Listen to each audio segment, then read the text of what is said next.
There's a lot of review at the beginning of this lecture, which is why I didn't mind spending a little bit more time. So last time, remember, we expanded our process abstraction where we changed it and said we need to have something to manage the other processes as they execute. So we'll go ahead and create this control process that does that thing. And of course, this performs context switches. It turns out that it does a lot of other things as well. And we started expanding that, although we really haven't gotten to the full extent of what it will do. But right now, we're only talking about this process abstraction. And when people say process abstraction, remember, there's sort of two ways of thinking about it. One is that we're presenting each running program with the sense that it has its own processor that it's executing on in isolation from all other programs that are running. But you can also look at it from the whole system perspective, which is that we have multiple tasks that we're executing, and we switch between them. We run one task for a little while, then we switch to another task. And we'll look in more of the details today about when and why we might want to switch from one task to another. And so that's where this term multitasking comes from. And it was a big step forward for computing and for operating system implementation to start implementing and supporting multitasking. And as I mentioned briefly, the whole reason why we decided to do that was you'd have one computer for the entire university, and everybody would have really thin terminals that would connect to that one mainframe, and everybody would use it. And you don't want the mainframe sitting there doing nothing while one program is waiting for data off of a tape or whatever. You want to switch to another program that can do stuff because you have this very expensive resource you want to share. So that's where the origins of multitasking came from. We also had operating mode so that we could enforce the difference between the stuff that has to stay inside the box, the running program, the user mode process, and the kernel mode control process. And so we talked about all of these things as well. And so the control process that actually runs in kernel mode, we call the kernel. And I mentioned that operating systems have a lot of other stuff besides just the kernel that is part of the operating system. Window managers could be considered part of the operating system. They generally do not run in kernel mode unless you're being dumb. Other things, you basically try to keep stuff out of the kernel unless it's very expedient to do so. Okay, then we also talked about control flow a little bit. We introduced the notion of interrupts. I want to kind of breeze through a little bit of this because it is definitely review. So exceptional control flow, we interrupt the logical control flow of a program and switch to doing something else. And depending on the category, we may or may not return to the next instruction or the same instruction or not at all. And so we had these different categories. And if you look at the IA32 documentation for interrupts, you'll see that they're classified this way. So it'll say, for example, that the page fault is a fault. And so it says, I go back to the next instruction, or not the next instruction, I go back to the same instruction when I return from the fault handler. The trap, this is a trap. So when you go, it's a trap. So when you go and, perform a trap, when you return, you go back to the next instruction because it's a trap. So the manual for IA32 says what everything is, how it's actually handled as far as going back to the interrupted program. Once we have this, we can interrupt the currently running process every so often and switch to another process. So that allows us to do our preemptive multitasking. We can have context switches away from the current process, regardless of whether it's using the processor or wants to yield it or whatever. And also we have the benefit, which we talked about briefly, that if a program decides to do something really naughty, dereference null, access memory that's not currently assigned to it, something like that, we can get that error message delivered to us by the processor. The control process can receive that and respond appropriately. Or you might have a situation, divide by zero is another obvious example, but there's things like, what if I execute an illegal instruction? I try to run something that's not code, and the processor's like, I don't know what this means. Then it'll trigger a fault, and then you can actually receive that and do the appropriate thing based on what the operating system wants to do. Okay, so you have all these things that you can start enabling. Programs can misbehave and you don't care because it doesn't affect anyone else. Now, IA32, so we talked about this. I don't want to spend too much time about this. Where I really care about is that we can manually invoke exceptions with this int instruction. And it goes through all that crazy stuff that we had Are we allowed to go from our current protection level to the new protection level? And if we're switching protection levels, let's make sure to save the stack. And then we also have to save the flags register. So those are all the things that happen when we do an interrupt.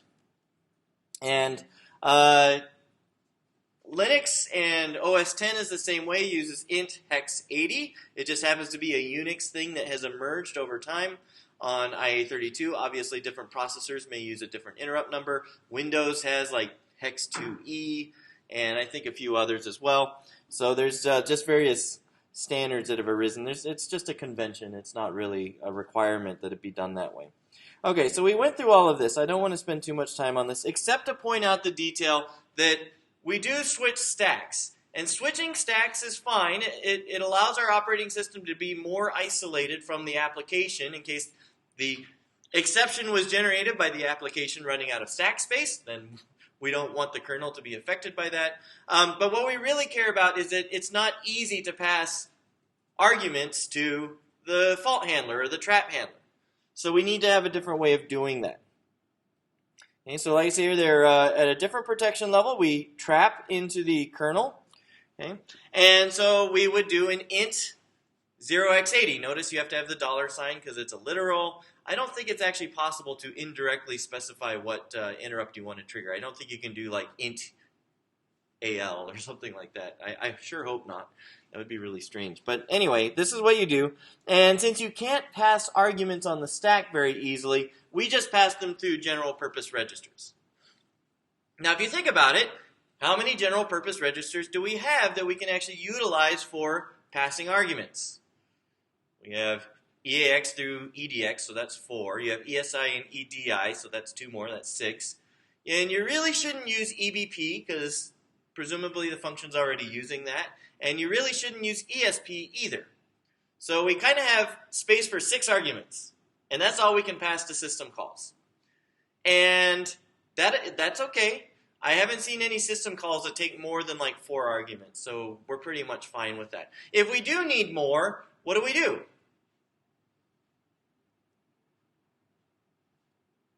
Well, we could easily store a pointer in a register. And if we store a pointer in a register, then that can point to a data structure with more details. So we can easily do something like that, and that allows us to pass as much information as we want, which is kind of the traditional way that Windows system calls work. I don't know if any of you have done any Windows programming like Win32 or anything like that, but if you do, you'll see that Windows is extremely fond of having all kinds of crazy data structures that you pack all your arguments into, and then you pass the data structures to the kernel. It's kind of tedious, honestly.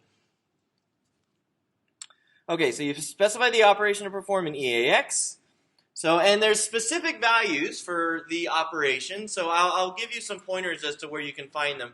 Linux is now sort of really fanned out in where it stores these things. So we'll have to figure out exactly where that is for the CS24 VM. But on OS X, at least, it's still the same. If you went and looked at user include syscall.h, you would see sys underscore this, sys underscore that, sys underscore the other thing, and those are the numeric IDs that the kernel is expecting. It's going to look for the specific system call number, and then that'll tell it what arguments it should expect. Are they pointers? Are they values? Are they file descriptors? Blah, blah, blah. And it'll do the appropriate thing.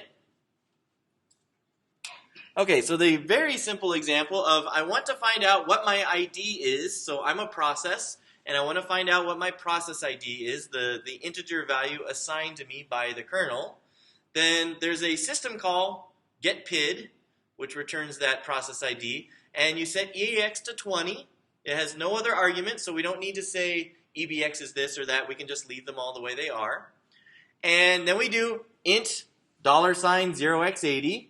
And when the handler does IRET, EAX will be set to the process ID of the process.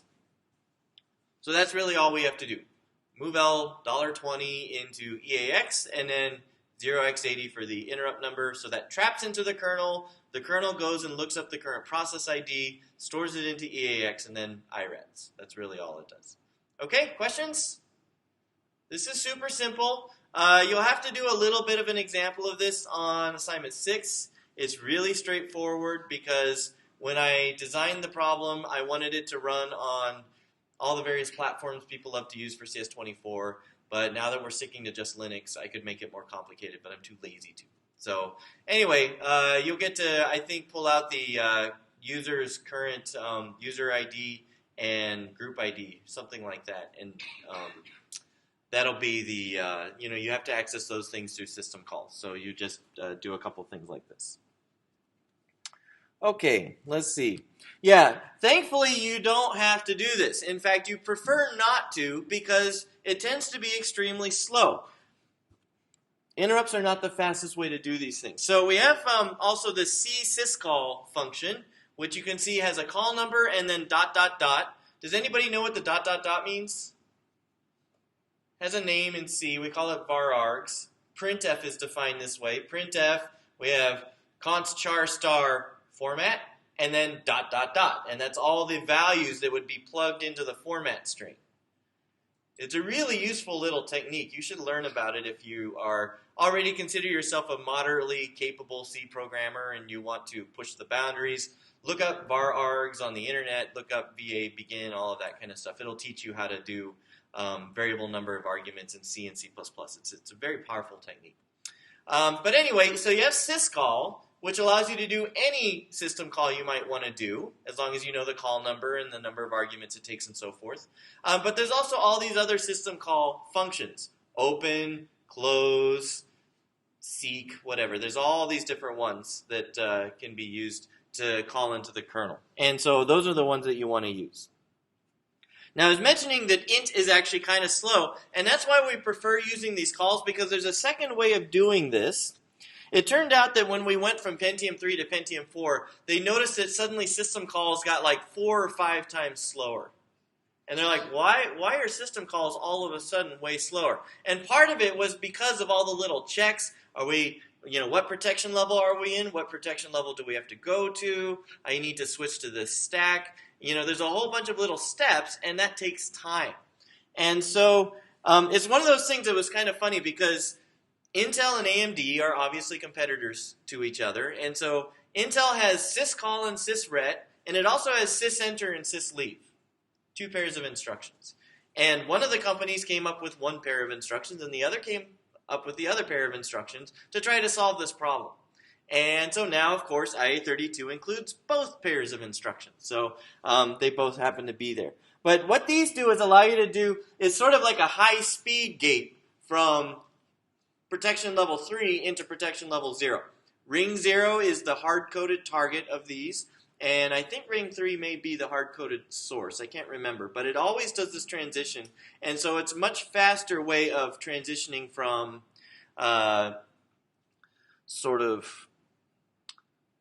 the user space into kernel space and doing that operation. It really speeds things up. Like I say here, syscall can be a half to a quarter of the time of the equivalent int80 call. And so what happens, it's really neat because on Bootstrap what happens is you have all these wrappers, and the Linux kernel, as it's booting up, checks the processor to see if the processor supports syscall or does it support sysenter instead. And what it does is it goes and patches the entry point or the standard library calls to use the appropriate version. Whatever's the fastest thing the processor provides, it patches the code to use that. And then when user applications make system calls, it uses the fastest option available. So it's one of these neat things where actually modifying code makes a lot of sense because you want the system to do the fastest thing that's actually supported by the hardware. Okay, any questions? All right. So that's one thing there. Yeah, we will talk about, a lot of this will make more sense when we talk about virtual memory. You might remember that when I showed you the process memory layout, I had this little box at the top that was like kernel stuff. Well, there's a reason why the kernel appears in every process, and we'll talk about how that actually is done when we get to virtual memory. Okay, so here's some of the system calls. Open, close, for opening and closing a file. Read and write. So open and close return file descriptors, and then that's just an integer that we can use for referring to the open file. And read and write allow us to read bytes from a file or write bytes to a file. Lseek allows us to position for the next read or write. We have all these directory operations. Make dir, change dir, remove directory. Unlink is kind of an unusual one, and link is equally unusual, but we're not really familiar with it. But unlink is the one for deleting a file. Link is also interesting because the Unix file system allows you to create multiple hard links to the same file, which means I have one place the data appears on the disk, and then I have multiple places in the directory structure that actually refer to that one file. And what happens is, as you unlink the file, what you're doing is you're removing the directory entry. And the file system keeps track of how many directory entries refer to this file. When that count finally reaches 0, the file is reclaimed. So that's how the Unix file system works with this link-unlink stuff. Maybe some of you have created symbolic links, which are also called soft links. It's actually kind of a much weaker form of this kind of approach, hard linking, because a hard link, when you delete it, if there's any other hard links, the file stays around. A symbolic link will actually, you can delete the target away before the symbolic link is removed. So that's a major difference between the two. Anyway, that's a total aside. We talk about that a lot more in the OS class. Then we have these process operations. Fork, we'll talk about fork in the next couple of lectures. Exec for running a new program. Exit, kill for sending a signal. Wait for waiting for a process to terminate or otherwise change state. Now, there is a theme across all of these things. It's actually not so present in the lower ones that I give you, but notice what device is involved with most of these first ones that I list. Sorry? Yeah, file system. So that would involve a really slow peripheral, right? Either the spinning magnetic disk or a solid state drive, which is faster but still really slow compared to the processor. So I want you to think about this. We have these system calls. The program is running and it traps into the kernel, and the kernel or the program says, "I want you to open this file for me." And the kernel's like, "Okay, I'll open the file for you," but it's going to take millions of clocks for that to happen. So many of these operations, many of these system calls are actually very slow because they involve interacting with hardware. Some of them involve things like sending a signal to another process, which might be a really good time to let the other process actually have the CPU so that the other process can actually do its thing. So what you notice is that kernels very often do context switches when system calls are made because the process that calls into the kernel has to now wait for a while. It's not always the case. Obviously, if I get the process ID, I can return immediately. I don't need to context switch when the program asks for the process ID. I really shouldn't. That'd be kind of rude. Okay? But if I say open a file or read this data from the disk, it's going to take a while, so it would be dumb for the kernel to stay with that program. So you see here you have two programs running concurrently, which just means they have overlapping logical flows. Program A is running, and it says, "I want to read some data." And so it's going to be waiting possibly several milliseconds. And so what the kernel can do is set up the disk transfer somehow. We'll talk about how it does that in a second.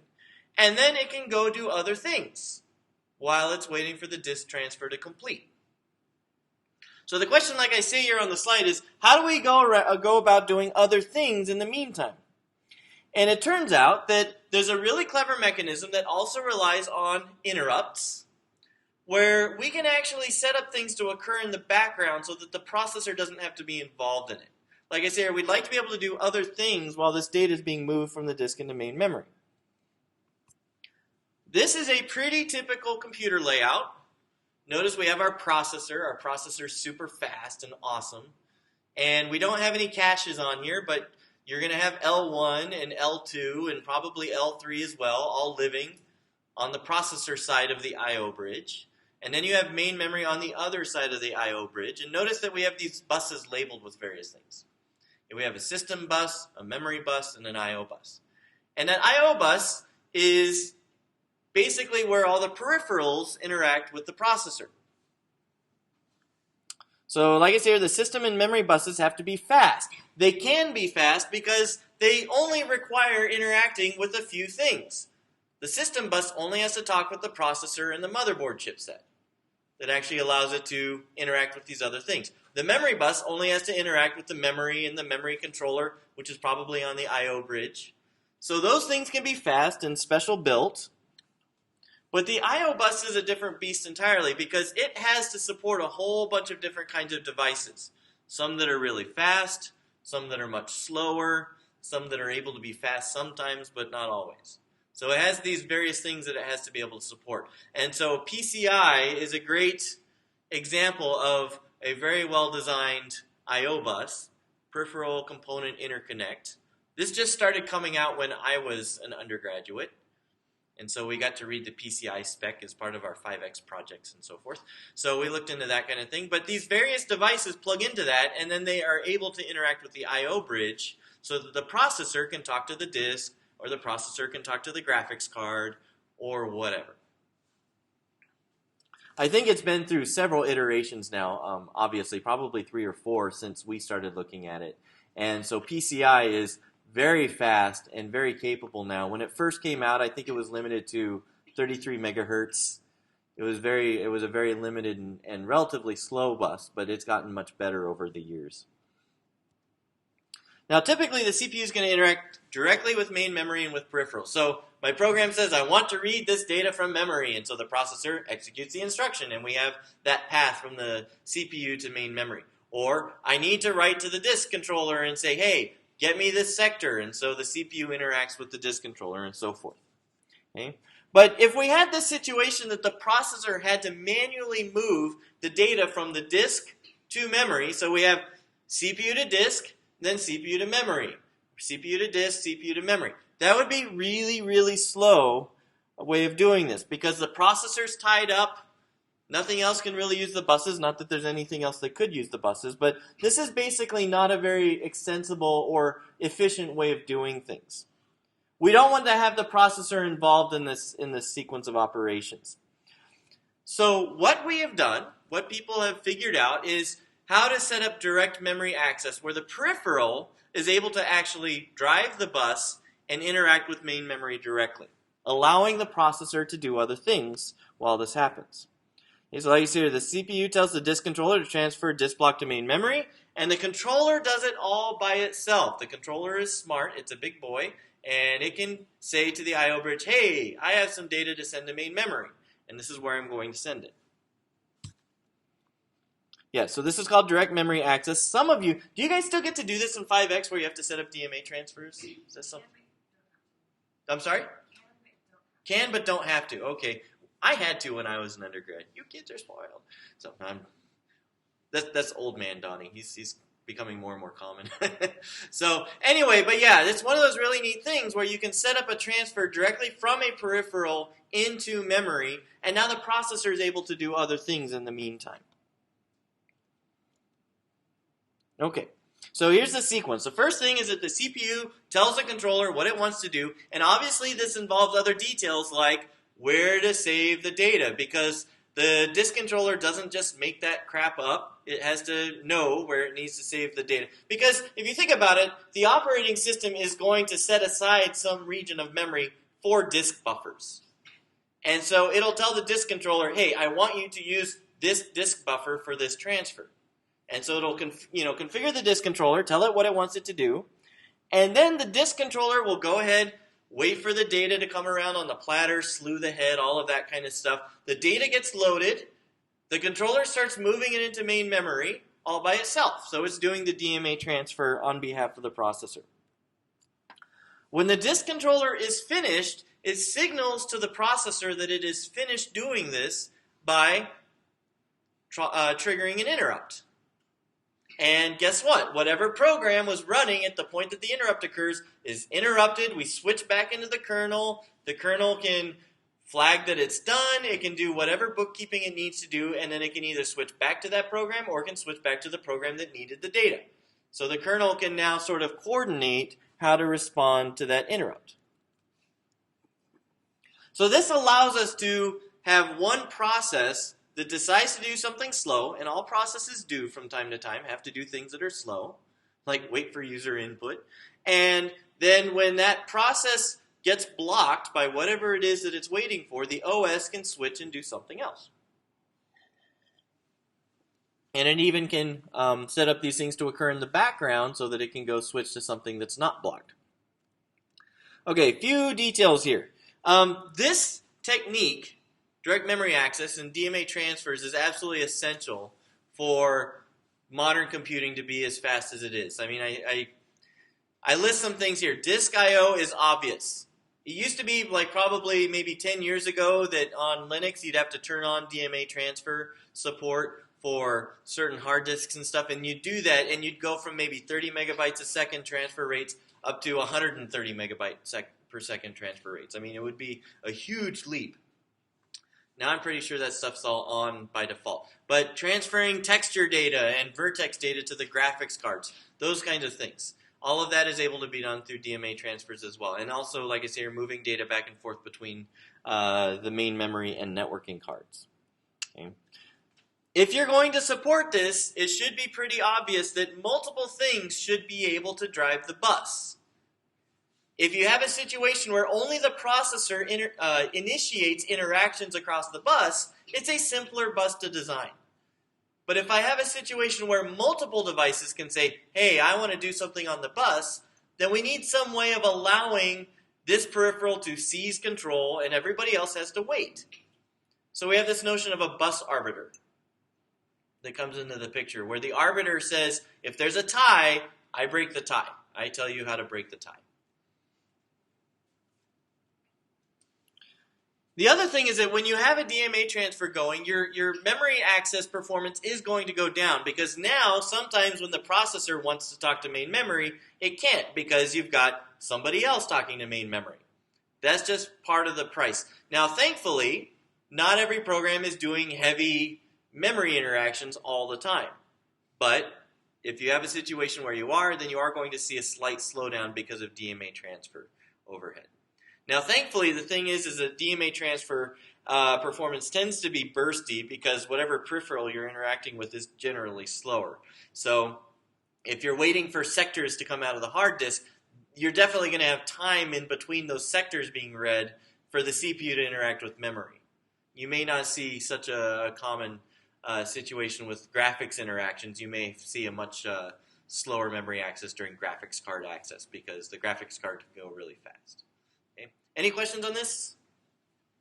Sort of gives you a sense of how all of this stuff hangs together and how it's so cool. Okay, oh yeah, and obviously if you have caches on the left side of the I/O bridge and your programs are written well so that you don't have to touch main memory very much, that also insulates you from DMA transfer slowdowns. Okay. All right, let's see. So cache coherence is a problem. You'll notice here, hey, we've got main memory and now it's being written by multiple things. Oh, crap, right? What do I do? Well, there's a couple of solutions. So yeah, DRAM main memory is interacted directly through DMA transfers, but the SRAM caches all live on the other side of the I/O bridge. So, two solutions. Like I say here, we could allow external writes from disk controllers or other peripheral devices to invalidate cache lines on the processor. Okay? We don't like that solution very much. It tends to involve too much complexity, and now you have to have not peripherals, but devices outside of the processor, like the I/O bridge. You have to give it the ability to invalidate specific cache lines on the processor from externally. So, not a great solution, but it certainly will work. The other one is you just have the OS be careful.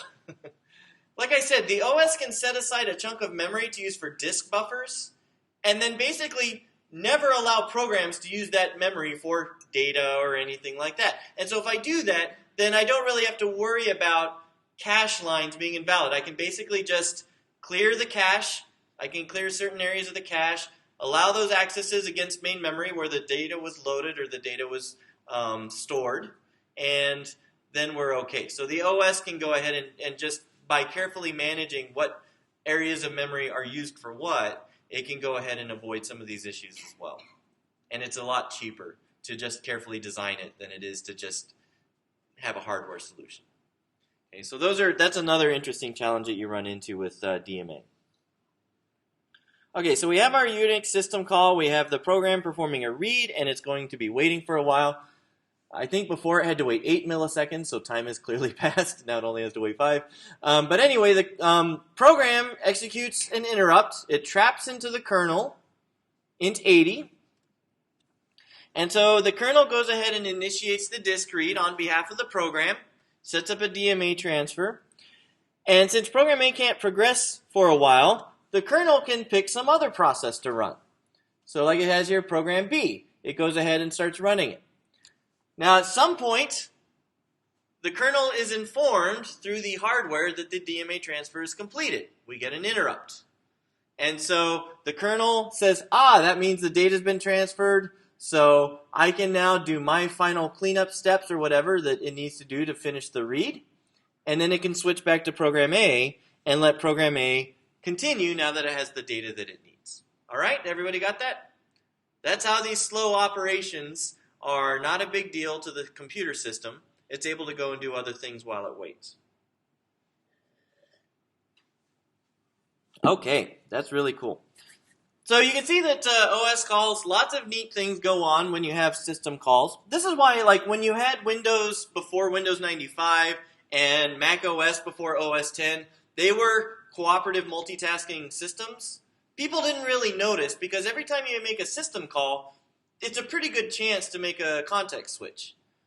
So the fact that they were cooperative really only meant that sometimes your computer hung because your printer driver got in an infinite loop or the program you were writing got in an infinite loop or something like that. So now that these systems do preemptive multitasking, we don't even notice those situations anymore.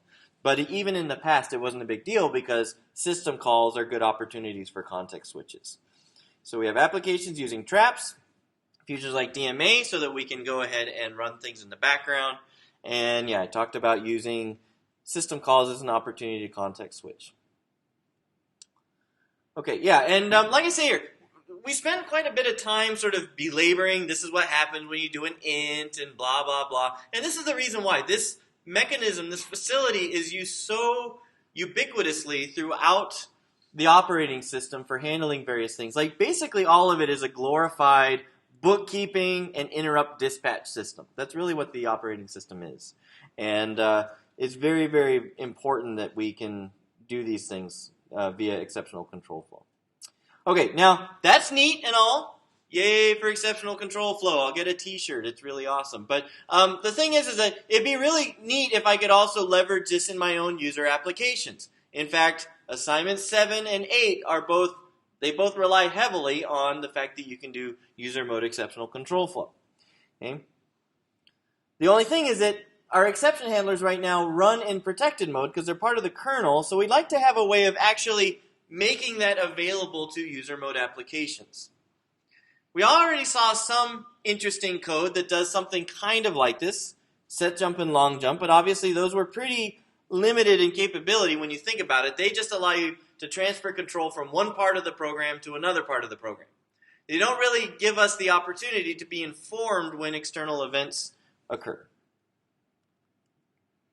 Okay, so yeah, I already talked about this, but let's say that we want to be able to leverage the timer on the processor. We'd like our program to be waking up every 5 seconds or every half a second or something like that. Maybe we'd like it so that when somebody hits Control-C or I segfault or something like that, I'd like to be able to clean up after myself as I shut down. That'd be really helpful. This is what database systems do and so forth. So it's pretty straightforward to add this kind of stuff.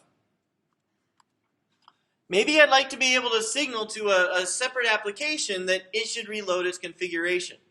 I kind of mentioned before SIGHUP. If anybody in here has done any amount of system administration, you may have encountered the famous SIGHUP where you set up the configuration or you modify the configuration of your server, you send the process a SIGHUP, and it's like, oh, I need to wake up and reload my configuration and then do whatever is changed. I need to follow the changed configuration. Okay? So these are all the same kind of thing where I'd like to be able to support exceptional control flow in processes from the user's perspective, the user mode application perspective. So Unix has this mechanism called signals, which basically allows us to do this. It's another kind of exceptional flow control that is exposed to applications. Okay? And you do also, like I say here, have hardware and CPU level exceptions that are exposed via this mechanism. This is a small number of the exceptions that are actually supported. I should really call them signals. And notice you have SIGHUP, that's the one that you can send to make a server reload its configuration. SIGINT, that's what's sent when you hit Control-C. SIGQUIT, maybe you didn't know that you could hit Control / and that would stop your program, but you can do that as well. So now you have a new way of killing your programs. SIGIL, if you try to execute something that's not an instruction, and so forth. You can go through this whole thing and see all the various options. Okay, SIGSEGV, you've probably become familiar with that one, right? So you have all these various things. Oh, and who's done this whole thing of like you hit Control-Z and put the process into the background, and then you type BG or FG? Has anybody done that kind of stuff? Okay, you should learn how to do this. It's really nice. You start some program and you're like, oh man, I don't want to wait for this to finish, so you Control-Z it, and then you type BG, and that puts the program into the background, so it can just run and you can do other stuff at your terminal, and eventually when it finishes, you get a little notification that, oh, that program finished. It's awesome. Okay? So you can do things like that. So that's SIG-T stop. Control-Z sends a terminal stop to the program that's currently running. And then SIG-CONT, which I don't have up here, but SIG-CONT tells it to continue going. And then you have these various things that you can do. So that allows you to resume something in the background. Oh yeah, SIG-CONT. I mentioned it only in the SIG-T stop comment. Okay. So most of these signals are actually generated by hardware and processed by the kernel. You'll notice here SIG alarm, the timer interrupt, SIG FPE, floating point exception or divide by 0. That's signaled by the hardware. SIG IL, SIG SEGV, memory access issues. So all of these things, hardware interrupts that the kernel receives. And like I said, the kernel knows what program was running when they happened, so it can just pass it along to the program using a signal. And so there's various other ones that are routed through the kernel as well. So you hit Control-C. Well, the kernel makes sure to pass that on to your program, but it's generated by a human being, not by hardware. I don't know, is that correct to say we're not hardware? But anyway, but you can also send signals to other programs, and you can use those things to tell programs what to do. So the kernel is going to receive signals from either hardware or from other programs and then pass them on to another process. Okay. So again, the kernel is a mediator, or I should say the operating system is a mediator between the hardware and programs and other programs. Okay. So it allows these things to interact in a very well-defined way. There's a function called signal, which you can use to register a signal handler. This will allow you to set something up. You'll notice that it takes a function pointer.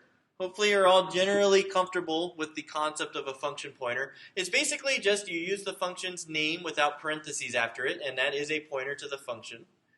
And so the function pointer has a type. What is the set of arguments that's required? What's the return value that's going to be produced by the function? So in this case, you can see the handler, the signal handler function, has to be able to take a single argument, an int, which says what signal was, what signal occurred, and it returns nothing. Okay? So that's what handler T is. It's a signal handler function pointer. So signal, basically, again, is a system call because the OS has to register that your process doesn't want to do the default thing. It wants to actually get notified when the signal occurs. So you call this function signal, you say what signal number you want to process, and here's the handler for it. And you'll notice that it returns the old handler, just in case you want to save it and restore it or something like that. There's a few additional values you can pass. SIG-IGN for SIG ignore. I want to ignore this signal. So for example, you could ignore all seg faults.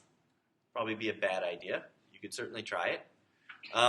Ignore all illegal instruction signals, that kind of thing. Or you could do the default. And remember from that table that I showed you before, the default for most cases was terminate the program. So you could certainly do that as well. There is one signal you are unable to ignore or handle yourself, and it is SIG-kill. This is the operating system's escape hatch. Because if you have a process that decides, I am not listening to anyone anymore, it turns off all signals and it goes ahead and just infinite loops and it doesn't ever make any system calls or anything, you'd like to still have a way of killing it.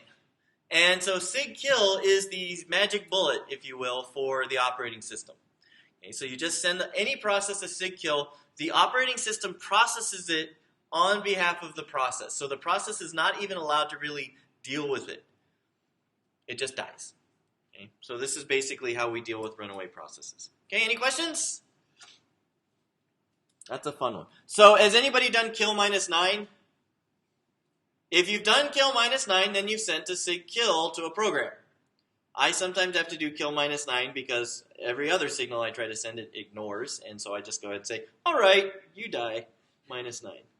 So that's the idea there. So here's a very trivial example.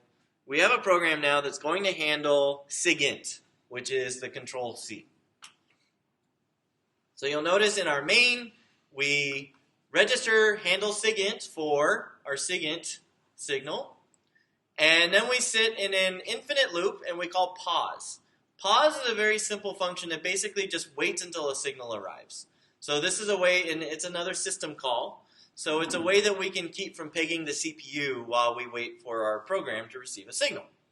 Okay, you'll notice that we have standard IO.h, which you probably already recognize, printf. Then we have signal.h, which defines signal, and all of the various constants, sigint, sigkill, sigil, sig whatever, sigquit. And then we have UNISTD, which is the Unix standard API. So that'll be things like pause. So when we run it from the console, we go ahead and we compile it, we run it, and what we get is nothing. If we hit Control-C, it says, I caught a signal too. That happens to be the numeric value assigned to SIGINT. Okay? Control-C again. It's not dying now. Instead, it's just printing out that it caught a signal too. Now, if you hit Control \, that sends sigquit. And we don't have a sigquit handler for our program. So the default operation runs, and it prints out quit and terminates the program. Okay? So that's a really simple example of how we can register a signal handler. You can see it was very easy to define. We just had the function that returned nothing, takes an int, and we can do what we want inside of it. Yeah, so I already mentioned this. We use pause to keep from pegging the processor. We could leave it out. We'll have the exact same behavior, except the fan will probably turn on because the processor will be like, oh, I've got to stay inside this loop. I've got to go as fast as I can through this loop. Loop, loop, loop, loop. And so pause is a much cleaner, simpler way of doing that without running your battery down. Okay?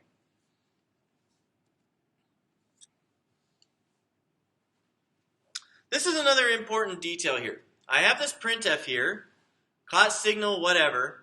Important detail about signals is that they can interrupt just about anything else going on inside your program. Because, keep in mind that this may be triggered by a hardware interrupt. We have no guarantee as to when that hardware interrupt will occur. We have no guarantee as when another program will send us a signal. So that signal handler could interrupt anything else in our program. That is a very important detail to keep in mind. So, keeping that in mind, here's another example. Okay, now we want to print out a friendly greeting every second.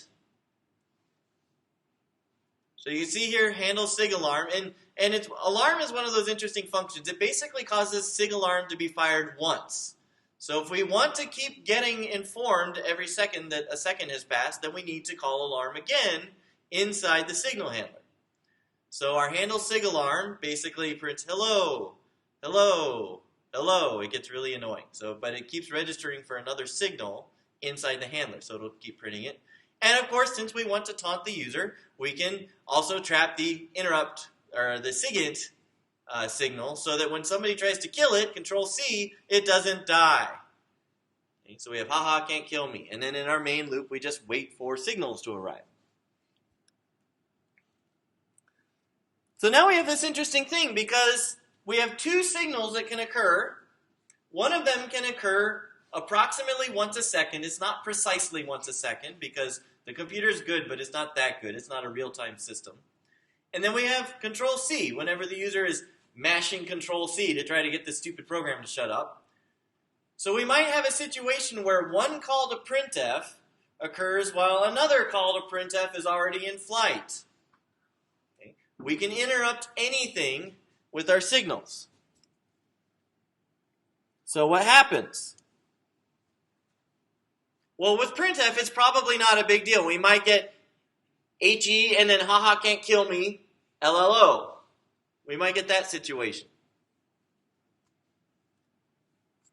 So printf does have global state. It's standard output, but probably the damage won't be very great unless, of course, this is a, let's presume it's a real-time trading program and its standard output is being fed somewhere and we don't have our signal handlers written correctly and it causes the stock market to crash. I don't know. That's a little bit extreme. But hopefully whoever writes those programs doesn't do that kind of naughty stuff. Okay. Probably standard output would be too slow anyway. Okay, but anyway, we have an issue here that if we have multiple signal handlers that can interrupt each other, or a signal handler that can interrupt something in our program where they have shared state, we may run into big problems when that signal handler interrupts because we don't know when it might interrupt that code. So like I say here, a signal handler can interrupt any other code in the program, including other function calls that are in progress. So we have a constraint on signal handlers. They should only use functions that are allowed to be interrupted. We call them reentrant functions because, and what we mean by reentrant is just that we can have concurrent, overlapping execution through that function call. Again, we're not talking about parallel, we're talking about concurrent. So I have one invocation of this function, and then somebody else interrupts that invocation, and I call it again. And I have an overlapping concurrent invocation of the same function. Because it's very easy to have that situation in a signal handler. Great example. Malloc is the least reentrant thing ever. Okay? What all does it do? Well, you all have a sense now of what Malloc does. It has this big memory pool, and it's got to update data structures. And when it doesn't do it right, good luck. Things are going down fast. Right?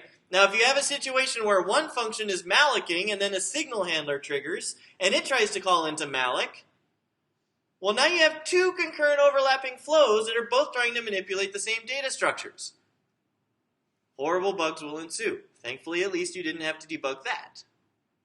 But malloc is a great example of something that is absolutely not reentrant. We have shared global state. I really should just say shared state because that's really all we care about.